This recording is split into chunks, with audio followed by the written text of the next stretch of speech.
Sorry, had to restart. A certain kitten and I had to have a bit of a discussion about when we can use the scratching post. A short discussion about the scriptures before we start. Timothy, of our first reading. This was Paul's individual disciple. He of the circumcision as an adult. Paul nursed him back to health himself, which took a number of months, as you can imagine. Any medical procedure during that time was dangerous. Timothy's writings are something that you should read of your own time. He is an apt and very descriptive writer. His writings are between himself and Paul, who is in prison.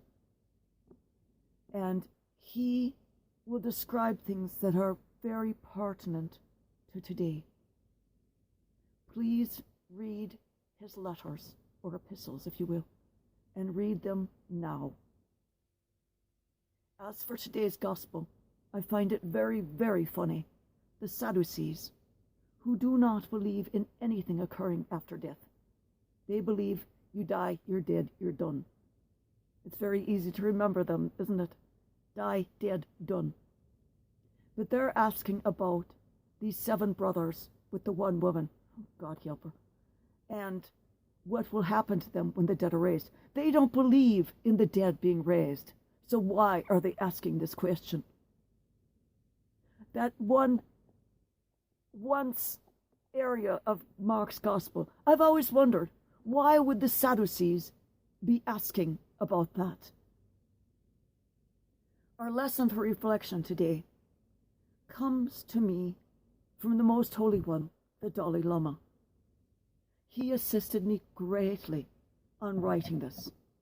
It was a back and forth, and he led me to this. We are social animals who need friends. We need a community to survive.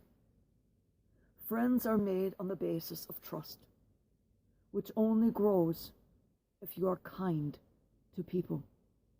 Exploiting, cheating, and bullying others will win you no friends. Kindness and compassion gives rise to self-confidence, which in turn empowers you to honest, truthful, and transparent actions. This self-confidence brings peace of mind, which also favors good health. Cultivating a more compassionate attitude has the effect of opening the mind. Having a calm and compassionate mind enables us to use our natural intelligence more effectively. Without a more holistic perspective, it's difficult to appreciate the reality of a given situation. And without that, any action we take is likely to be unrealistic and therefore unsuccessful. A holistic perspective and a compassionate mind stop one from joining a mob and from ever having or taking part in any action which harms another, but which especially from which harms the community at large. Economic growth and opportunities are necessary for the community, but destruction of any portion of the economy, small one-person businesses, small family eateries or food shops, start-up community franchises, and regional franchises of national chains. These are the employers of over 44% of all of the population today. Riots and mob action, which cause any level of destruction to these centers of community economic growth, are the antithesis of a mind that thinks about anyone or anything but itself.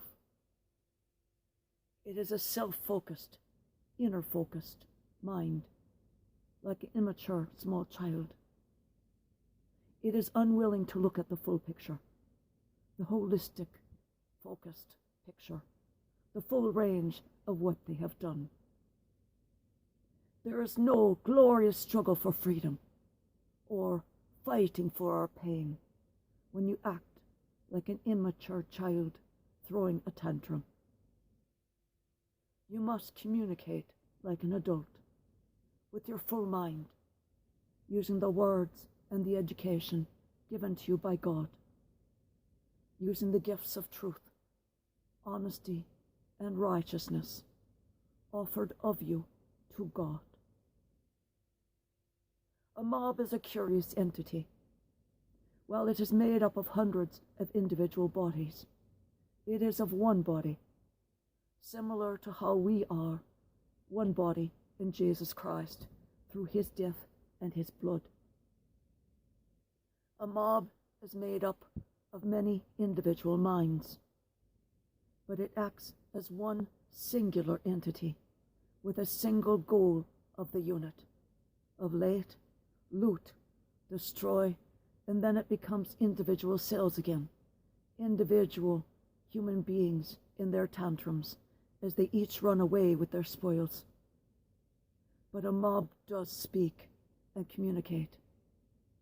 Why does it never communicate any longer with peace, as the mobs of the 60s and 70s so successfully did? They changed the world. They altered the path of the presidency. They gave us Nixon instead of Humphrey. Yep, there was a good choice. They gave us the continued war with that decision. But finally, in 1972, with the ouster, it ended. But that mob of millions never once changed their message. Civil rights, the political process started by Humphrey in 1948, and peace.